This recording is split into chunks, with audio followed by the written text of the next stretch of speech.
Supreme court of Pakistan نے تاحیات نااہلی سے متعلق کیس 4 جنوری تک ملتوی کر دیا ہے۔ چیف جسٹس آف پاکستان نے کہا ہے کہ کوشش ہوگی کہ 4 جنوری کو کیس کی سماعت مکمل کریں۔ دوران سماعت چیف جسٹس آف پاکستان کا کہنا تھا کہ مشاورت کے بعد اس کیس میں عدالتی معاون بھی مقرر کر سکتے ہیں، کیونکہ عدالت کو اس معاملے پر معاونین کی خدمات درکار ہوں گی۔ ہم میڈیا یا سوشل میڈیا کو کنٹرول نہیں کر سکتے۔ موجودہ کیس سے یہ تاثر نہ لیا جائے کہ عدالت کسی مخصوص جماعت کی حمایت کر رہی ہے۔ یہ ایک آئینی مسئلہ ہے جس کو ایک ہی بار حل کرنے جا رہے ہیں۔ اس کیس کے لارجر بینچ میں شامل جسٹس منصور علی شاہ نے دوران سماعت استفسار کیا کہ ایک شخص کو سزا مل گئی تو بات ختم کیوں نہیں ہو جاتی؟ ایسا کیسے ہو سکتا ہے کہ سزا کاٹ لینے کے بعد بھی وہ کبھی انتخابات نہ لڑ سکے؟ آئین میں ہر سزا کی مدت ہے تو نااہلی تاحیات کیسے ہو سکتی ہے؟ قانونی ماہرین نے اس حوالے سے موقف اختیار کیا ہے کہ ماضی میں تاحیات نااہلی کے حوالے سے آئین کے آرٹیکل 62 اور 63 کو الگ الگ دیکھ کر غلط فیصلے کیے گئے۔ آئین کے آرٹیکل 62(1)(f) میں نااہلی کی مدت نہیں لکھی، لیکن ماضی میں سپریم کورٹ نے تشریح کر کے اسے تاحیات نااہلی سے تعبیر کیا تھا۔ اگر نااہلی 62(1)(f) کے بجائے الیکشن ایکٹ کے تحت قرار دی گئی تو اس سے نواز شریف اور جہانگیر ترین الیکشن لڑنے کے اہل ہو جائیں گے۔ اب اس کیس کا فیصلہ کرتے ہوئے الیکشن ایکٹ 2017 کی دفعہ 232 ماضی کے فیصلوں اور اس کیس کے زمینی حقائق کو مد نظر رکھا جائے گا، لیکن عوام اس کیس کی باریکیوں میں نہیں جائیں گے، بلکہ اس کیس کا جو بھی فیصلہ ہوگا وہ اسے موجودہ سیاسی ماحول کے تناظر میں دیکھیں گے۔ اس کیس کے فیصلے سے عوام کا انداز فکر تبدیل ہو سکتا ہے۔ ماضی کے حکمرانوں کے بارے میں ریمارکس دیتے ہوئے ماضی کے عدالتی فیصلوں کو بھی مد نظر رکھا جانا چاہیے۔ اگر ملکی سمت کا رخ موڑنا مقصود ہے تو ماضی کے غیر جمہوری حکمرانوں کے خلاف آئین کے آرٹیکل 6 اور 183 کے تحت مقدمہ بعد از مرگ دائر کیا جائے اور ان کے سہولت کاروں کو بھی کٹہرے میں کھڑا کیا جائے۔ صدر یحییٰ خان کے دور میں بلوچستان کی جن شخصیات نے یحییٰ خان اور مغربی پاکستان کے گورنر ایئر مارشل نور خان سے جو فوائد حاصل کیے، ان کا ریکارڈ بھی حاصل کیا جا سکتا ہے۔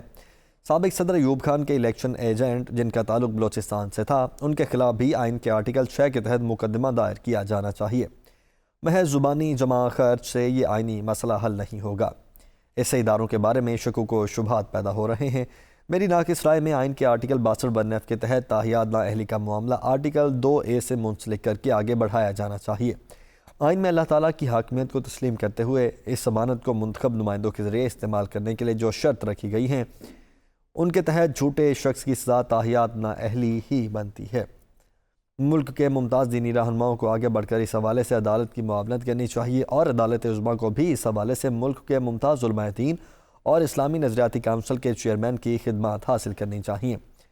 میری نظر میں اگر آئین کے آرٹیکل 62(1)(f) کی مزید تشریح کرتے ہوئے نااہلی کی سزا کی مدت میں کوئی ترمیم کی گئی تو اس سے کرپٹ پریکٹسز کے دروازے کھل سکتے ہیں۔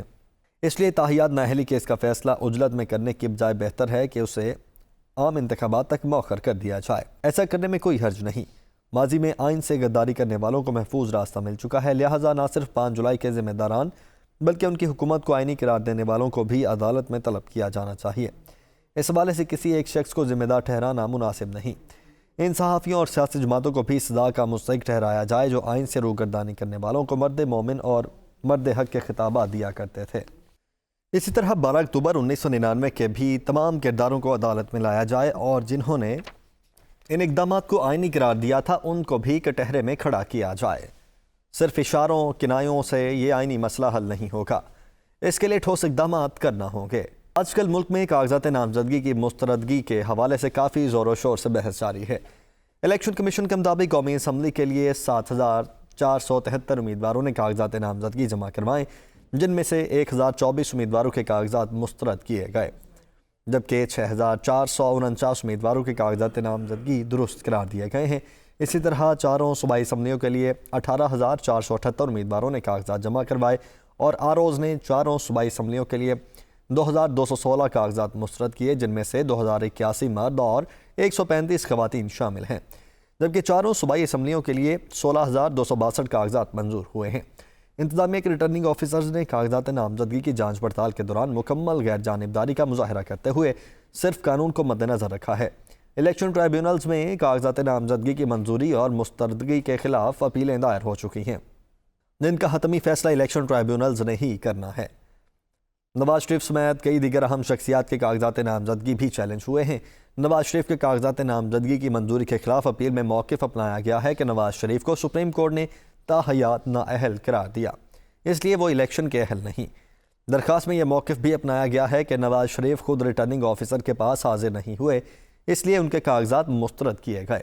الیکشن ٹرائبیونلز کے بعد یہ معاملہ سپریم کورٹ تک بھی جائے گا، لیکن ان تمام قانونی مراحل کے باوجود الیکشن شیڈول متاثر نہیں ہوگا۔ تحریک انصاف نے ابھی تک اپنے انتخابی نشان کا مقدمہ لڑ رہی ہے، جس کی اگلی سماعت 9 جنوری کو ہوگی۔ اگلے روز پارٹی کے چیئرمین کا یہ بیان سامنے آ چکا ہے کہ اگر انہیں بلے کا انتخابی نشان واپس نہ ملا تو وہ جو نشان ملا لے لیں گے، لیکن الیکشن کا بائیکاٹ نہیں کریں گے۔ دراصل 2018 میں برسر اقتدار آنے کے بعد تحریک انصاف کی قیادت نے پارٹی الیکشن کو سنجیدگی سے نہیں لیا اور چیف الیکشن کمشنر کے بار بار یاد دہانی اور سرزنش کے باوجود انٹرا پارٹی الیکشن نہیں کروائے، اور اب جب گزشتہ ماہ یہ الیکشن کروائے گئے تو متنازع قرار پا گئے۔ ہو سکتا ہے کہ اگلی سماعت میں پشاور ہائی کورٹ اپنا فیصلہ برقرار رکھے اور تحریک انصاف کو اس کا انتخابی نشان واپس مل جائے۔ عدالت عظمیٰ آئین کی تشریح کرنے کی مجاز تو ہے، لیکن جب آئین کے آرٹیکل 63(1)(f) کے تحت پارٹی سے انحراف کرنے والوں کے بارے میں سابق چیف جسٹس عمر عطا بندیال کے اکثریتی فیصلے میں قرار دیا گیا تھا کہ پارٹی سے انحراف کرنے والوں کا ووٹ شمار نہیں کیا جائے گا، تو چند جج صاحبان نے ریمارکس دے دیے تھے کہ اس فیصلے سے یہ ظاہر ہو رہا ہے کہ آئین کی ری ڈرافٹنگ ہو رہی ہے۔ اب قوم کی نظر میں 4 جنوری کے فیصلے پر لگی ہوئی ہے کہ تاحیات نااہلی ہی برقرار رہے گی یا پھر سے آئین کی تشریح کی جائے گی۔